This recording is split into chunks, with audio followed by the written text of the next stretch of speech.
Yeah, so thanks very much for that. So Phil Keeley, I've been in Wi-Fi since the early 90s, which is long before it was ever called Wi-Fi. So I was working for Symbol Technologies, which is one of the original signatories on the Wi-Fi standard before we had all those letters after the numbers.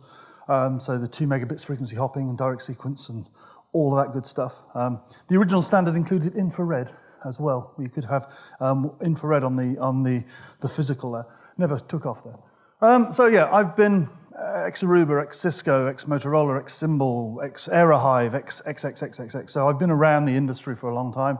I'm in the lucky position that I can ask for a job pretty much at whichever Wi-Fi vendor I want, and most of them will listen. It took me 6 attempts to get Mist to employ me, but I ended up being the first employee in Europe, so that's obviously worked out. And I would stand here for the next 25 minutes telling you how great Mist is, but I thought I'd put the latest Gartner report up and just leave it at that. You know, there's debate as to, you know, a company with like 2% market share really deserves to be in that position. I, of course, believe we do, but there is definitely debate on that. So really proud of that position.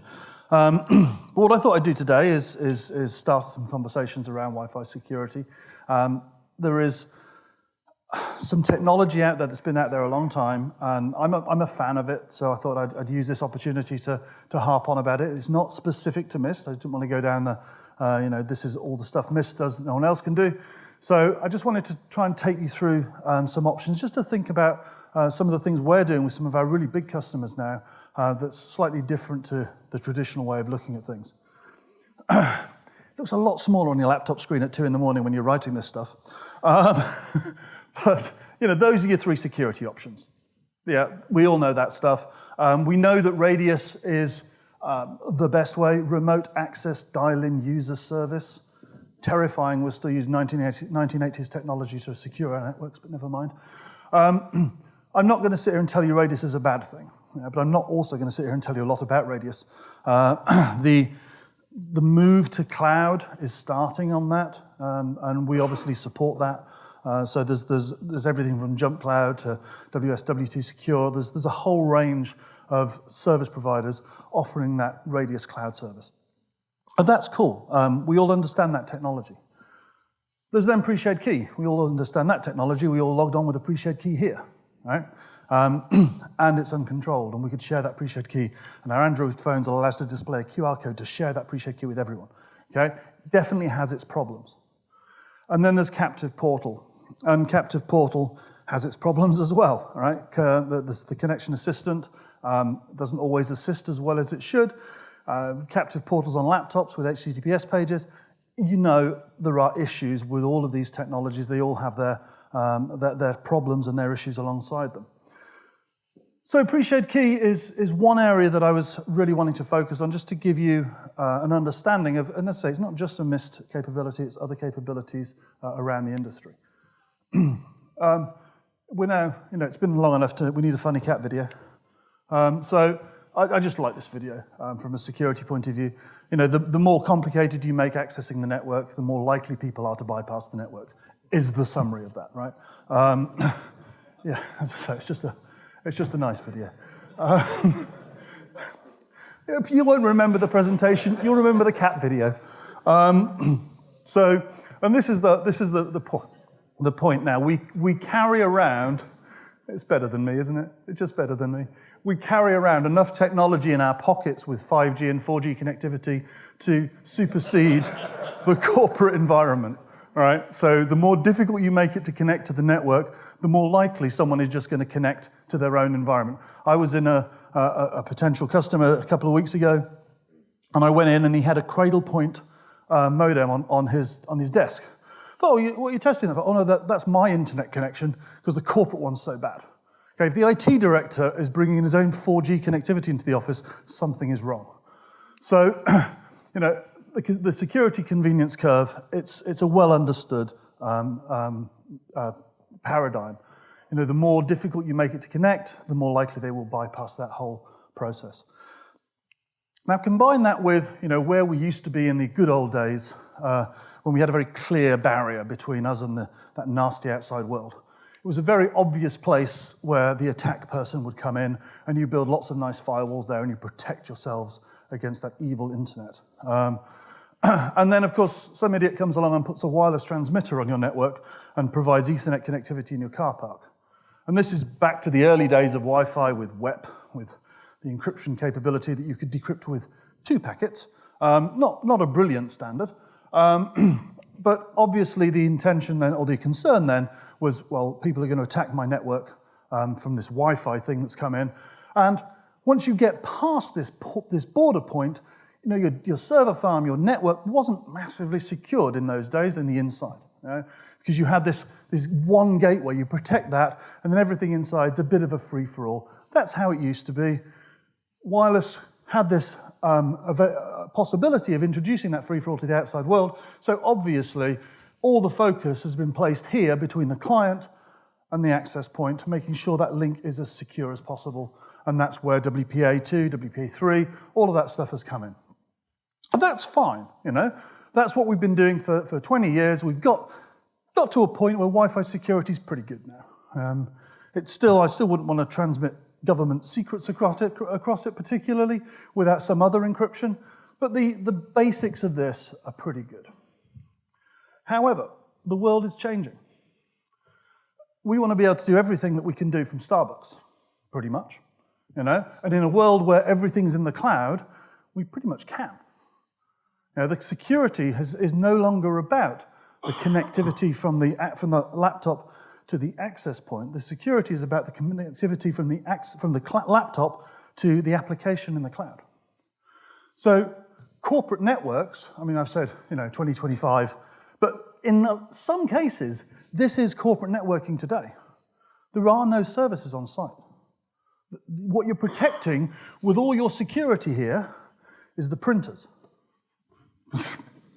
That's it, that's all there is that's worth attacking. Because the security is from the laptop to where they're actually going. So I'm not saying don't put security on your Wi-Fi network. Of course I'm not. But if it becomes too difficult, and you've got guest Wi-Fi on here for your guests, people will start connecting to the guest Wi-Fi because they can do everything they need because they're only going out to the cloud. So don't make it too difficult for them to connect. It's a postulation, it's a conversation starter, it's not a set of absolute facts, right? So if you disagree with this, please shout out. Don't just hit me on Twitter. So this is really where I started with this sort of thought process. So the attacker now, he's not going to sit in the car park and try and access your Wi-Fi network that's only going to get him access to the cloud where he's going to have to attack you anyway. He's going to sit at home in his nice comfortable chair and attack the cloud. So this relationship is nowhere near as critical as it was. You should still do the best you can, blah, blah, blah. But you shouldn't do wireless security badly. You shouldn't have a captive portal that has an invalid security certificate on the captive portal, and everyone gets used to just pressing OK at that point. That's a bad thing to do. You shouldn't have a radius environment where the radius server certificate isn't public or isn't trusted by your end user devices, and they get used to accepting that invalid certificate or that untrusted certificate, because that gives a hacker an opportunity to present their own untrusted environment that people will just say yes to. And they're not just handing you connectivity at that point, they're handing you credentials that can be used elsewhere in the network. So if you're going to do proper wireless security, great, but do it properly. Don't take shortcuts and do things badly. I'm sure you all knew that. So, PPSK, MPSK, DPSK, everyone's got their own version for it. This is the concept of having more than one pre-shared key on a network. Now, what this obviously does is make brute force attacks a lot easier, because you've got more than one chance to hit it. But the traditional pre-shared key network absolutely has its problems. Yeah? But most organizations end up deploying at least one pre-shared key network, because there are at least some devices that don't support a captive portal and don't support certificate authentication, so it's your only option. What are we all connecting to here today? A pre-shared key network. Why? Because we didn't want to do a captive portal, it's a bit hard work, and we didn't want to capture everyone's details, and it was, we don't want to do radius because pre-shared key. So pre-shared keys are out there, and the problem is, with a single pre-shared key network, you get all these issues. I mean, how many SSIDs are being published here today? not just by the network we're using, but there are a lot of SSIDs. There should only ever be 3 SSIDs in an environment. An open one, a radius one, and a pre-shared key one. Because you should then, your credentials should define what you're doing, not which network you connected to. Yeah? With a single key, it's easy to share it. If I hand out that pre-shared key to the entire museum, all 7 people that are looking around at the minute, then no one knows it was me who gave that information away. There is no traceability of that. It's almost impossible to rotate. If they decide, okay, that key's been compromised, we're going to change it all, everyone gets kicked off the network at the same time. That's a bad thing, right?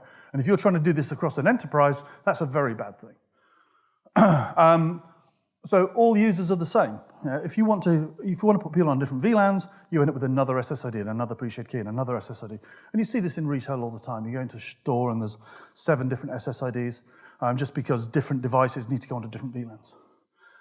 There is a better way. And multiple pre-shared key, is what I'm talking about. Just out of interest, how many people have actually deployed a multiple pre-shared key network? Okay, good. It should be more, but good. How many people have deployed a normal pre-shared key network? You're all bad people. No, sorry, you're not bad people at all. I have multiple pre-shared key at home because I don't have to pay for it. I also have 6 VLANs at home because, I'm just weird. But you can now get to a point where you can have a different key per user. Every individual person can have their own pre-shared key. So they're not going to share that pre-shared key. Because if they share that pre-shared key, if that pre-shared key is suddenly being used on 50 devices, you're going to know who gave it away because only one person had it in the first place. You can map different pre-shared keys to different VLANs. So single SSID, multiple different VLANs. Key rotation, much easier. If we decide that our key here today is compromised, we add another pre-shared key. We tell you all the new pre-shared key. We ask you all to move in your own time. We give you an hour to do that. And then we delete the old pre-shared key. That's just, in this room. That you can see, hopefully, the benefit there. But if you're trying to manage this across an enterprise, where you're having to deal with that pre-shared key, in my opinion, because I get to stand on here and say my opinion, that's what it's all about, you should never deploy a normal pre-shared key network because it precludes you from the ability to change those keys in an easy and controlled manner.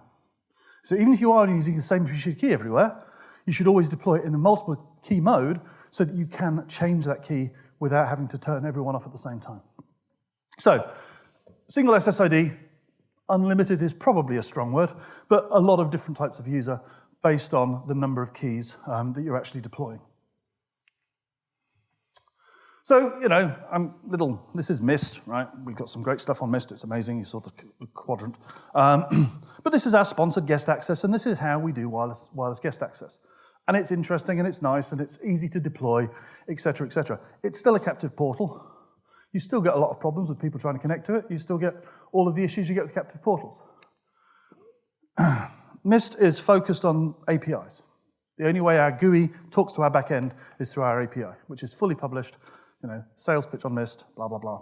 But APIs are critical to making this stuff work. And most of the competing vendors have APIs to do this as well. I'm not specifically pushing the Mist thing here. So Envoy is one of our partners. They do guest registration systems. So when you turn up at Ocado, for example, you fill in details on their touchscreen, and you get your badge printed for who you're visiting, and it prints a pre-shared key on the bottom of that badge. Envoy used our APIs and generate a unique pre-shared key now for every customer. Great. They've improved our system, and we didn't do anything. Brilliant. But this sort of integration is easy to do. It's like 3 lines of code to generate a pre-shared key on the network. So we've got more and more vendors of this type of solution.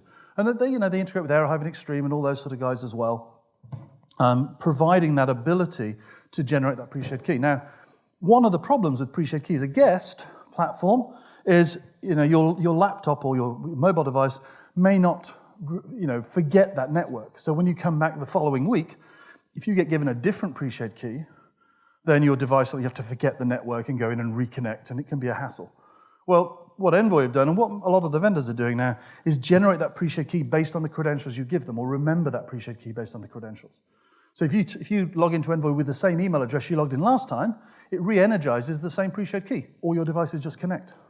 No captive portal, no issues, it just works. So I'm not selling Envoy, but it's one of the platforms out there that does this sort of capability. Real customer, 18,000 sites. They have no radius. They don't want radius. They don't want to deploy radius to 18,000 sites across 78 countries. It's a lot of work for them to do that. But they have different devices in their retail stores that need different levels of access. Well, multiple pre-shared key is a simple answer. Now, the threat issue, because they used to do this on their old platform, but they configured a single pre-shared key on every site separately. Now we configure 10 separate different pre-shared keys on every site. So every site has 10 different pre-shared keys. But each pre-shared key maps to a different VLAN on the firewall. That VLAN is for fridges or for ovens or for cookers or whatever it is. And it can only get to the destination it needs to get to. So if somebody manages to steal that pre-shared key, they can be a fridge. Great. It's not everybody's ambition in life to be a fridge. So the value of each key is minimal. You may do a brute force attack and you get that key. Great, you can configure a fridge. But what we were seeing in these retail outlets previously, because it was really complicated to get the information, because it was privileged information, they were connecting these things to the guest network just to get them online, because they had to connect them. So with this scenario, with APIs and everything else, we can give the manager of the retail outlet the ability to display his 10 pre-shared keys. You can almost print them and put them on the notice board because they're of such little value to anyone from attack vector. Now, obviously, if you get on someone's network, you can do DOS and all the rest of it. It's not beyond the realms of possibility, but the value of those keys becomes massively reduced because the key is tied to a function of a device, and also the number of devices, potentially.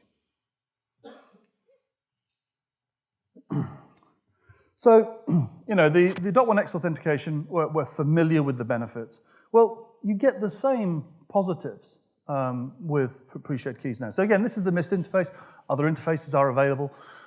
You can map the VLAN, the passphrase, the number of devices, the role, so the firewall role, so the APs have a firewall in them the same as everyone else's. So you can do this level of control actually on the AP, or by mapping to the VLANs, you can do it on the firewall as well. Negatives, it's not as secure as .1x, of course it's not. But is it secure enough? But there are a lot more negatives potentially on the radius side of things. And if you've already got the infrastructure, fine. And if you actually look at some of the cloud radius providers, most of them have an article on why they're better than multiple pre-shared key, which kind of makes them feel threatened, right? They wouldn't publish an article if they didn't think there was anything to worry about. And they just say, well, we integrate with anything. It's really easy. You just turn it on. And you get your MDM solution and your SCEP solution and your certificate server to do. Well, yeah, that's fine if you've got all that stuff. But if you think of getting a certificate on a personal device, you end up putting a profile on that device that gives a lot more access than just Wi-Fi activity. And some people are not happy about that. Putting a pre-shared key on a device is pretty straightforward and pretty low maintenance. So, we have the same capabilities by large degree in the multiple pre-shared key world that we have in the .1x world.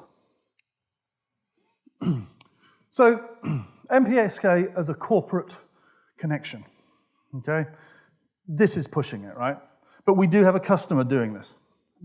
In their environment, they have no servers on site. They're a software developer house. They're a big organization, 7,000 people worldwide. Yeah? They don't have any application servers. All their development is done in the cloud.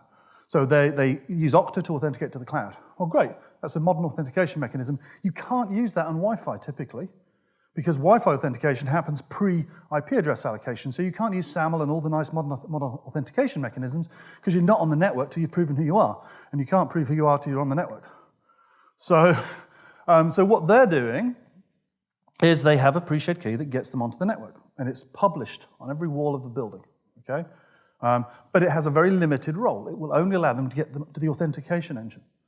So they go on, they get to their SAML environment, they authenticate using Okta. They then have a script that runs that creates them a horrendous pre-shared key, including carriage returns and line feeds and backspaces. These are all valid characters in a pre-shared key, but a bit tough to type in your standard GUI. Okay, so it generates the pre-shared key, it pushes it to the MIST application, MIST cloud over the API, and configures the wireless client on the laptop with that pre-shared key. And they then connect to that new SSID. They connect to the same SSID, but with a new pre-shared key. Periodically, when they change their Okta password, the same script runs. It generates a new pre-shared key, configures it on the laptop, pushes it out to the Mist platform, connects with the new pre-shared key, and deletes the old pre-shared key. So they've got key management, key rolling, all built in with a couple of lines of script as part of their process.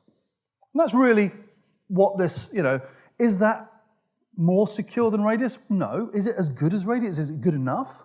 Well, yeah, because they're protecting their printers, basically, because everything else is controlled by Okta and SSL sessions into the cloud. So they don't want to roll Radius everywhere, and they don't have to. They can use the pre-shared key as an option. Well, no one's vehemently disagreeing with any of this, so that's encouraging. Well, I'll come in questions at the end, I'm sure.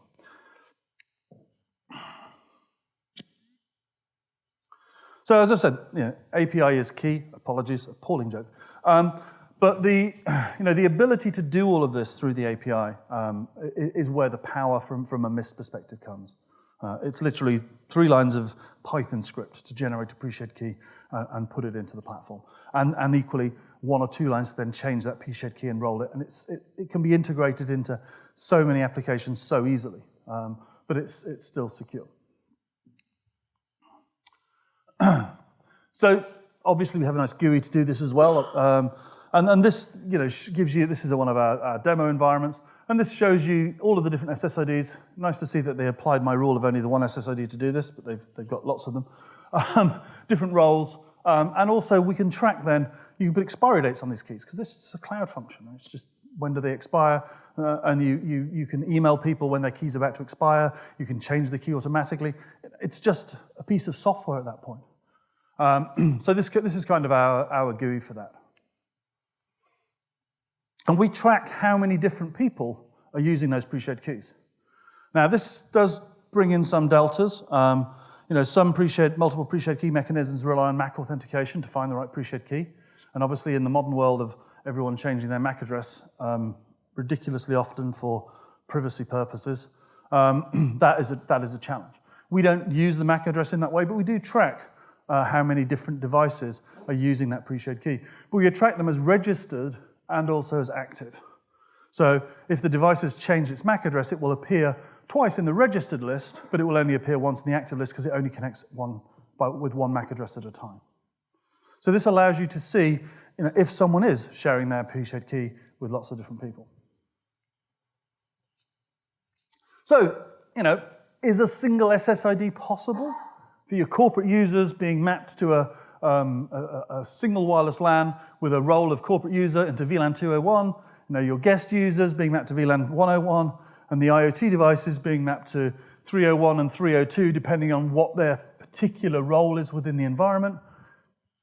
Yeah, this isn't unusual. We're seeing this more and more in certainly the SMB space, but in 18,000 sites is a big number to use this sort of technology. But the majority of our customers are fine using Radius for the devices that work well with. But with the IoT space and the guest space, this is starting to be an interesting trend. So I have kept absolutely no track of the time. Pretty close. That was kind of the main thrust of what I wanted to say. Happy to take questions and disagreements at this point. Thank you very much.